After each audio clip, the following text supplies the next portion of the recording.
This little novel came out from Coffee House Press in 2011 to a fanfare of critical praise. Even Jonathan Franzen blurbed this book, and if you know anything about literary personalities, you know that Jonathan Franzen doesn't like anything. Or I guess I should say almost anything. This is Leaving the Atocha Station by Ben Lerner. So far this is Lerner's only novel, although he does have a few collections of poetry, so he's in familiar territory writing about a poet who's on a fellowship writing poetry in Spain. He in fact went to Madrid himself as a Fulbright scholar in 2003. Still, I'm not really interested in picking out the differences between fact and fiction here. Not only is it a doomed project since all I know about Ben Lerner is what I read on Wikipedia, but frankly I think that kind of investigation is pretty boring. Still, this book does raise interesting questions about authenticity internally, mostly about anxiety surrounding the idea or concept of authenticity. Our narrator and protagonist Adam describes how, late in his fellowship in Madrid, he would find himself in a cafe with his Spanish friends and suddenly recognize another American.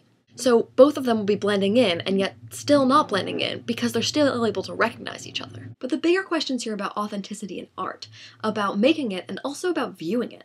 You may have had the experience or heard others describe the experience of seeing the Mona Lisa in person and realizing that it's actually quite small, and maybe you're a little disappointed. Among throngs of people, there might be a few who are still deeply moved by this famous work of art, but maybe you're just not.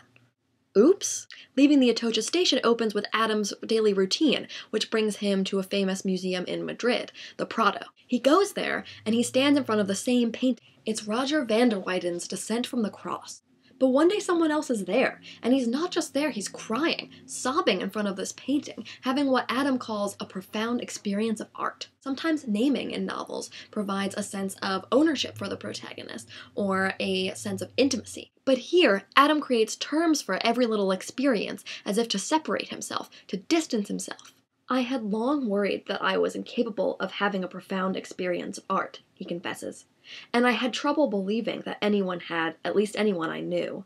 I was intensely suspicious of people who claimed a poem or painting or piece of music changed their life, especially since I had often known these people before and after their experience, and could register no change.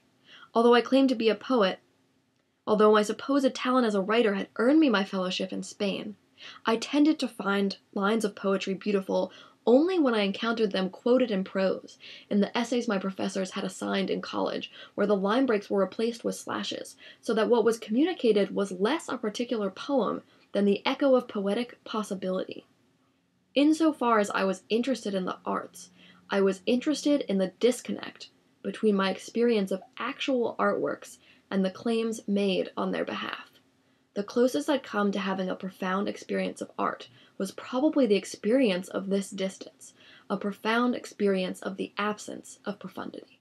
Still, Adam does write some poetry in Madrid, as well as getting tangled up with a group of locals who are also artistically inclined. One woman even wants to collaborate to create a chapbook where she translates his work. All the time, though, this distance, and this obsession with distance, is relentless. Even in intimate conversations, Adam has to separate out each expression, as if the dialogue between them doesn't matter, and it's just an excuse so that they can make faces at each other, which is where all the actual communicating goes on. But is even that a sham? Here's Adam having a little epiphany about his relationship to his work, and how he presents that to other people. I reached for my notebook to write this down, although there wasn't really light to write by, when suddenly I stopped and blushed. At least my face was hot. Why would I take notes when Isabel wasn't around to see me take them? I'd never taken notes before. I carried around my bag because of my drugs, not because I intended to work on my translations, and the idea of actually being one of those poets who was constantly subject to fits of inspiration repelled me. I was unashamed to pretend to be inspired in front of Isabel, but that I had just believed myself inspired shamed me. Being truly inspired can be scary, terrifying even. It means being vulnerable to feel something powerful, and maybe after that you feel a weight of responsibility, as if after having had this bout of inspiration, you need to also create something beautiful and inspiring out of that. But what does it mean to be inspired by distance? By the difference between a word and its meaning? By the difference between an expression and a thought? Is it just playing it safe, or is it a wholly new approach to the way we experience our perspective of the world? That I can't answer, but at the very least, it's a profound question. This is Leaving the Atocha Station by Ben Lerner, and you're watching Brave Little Books.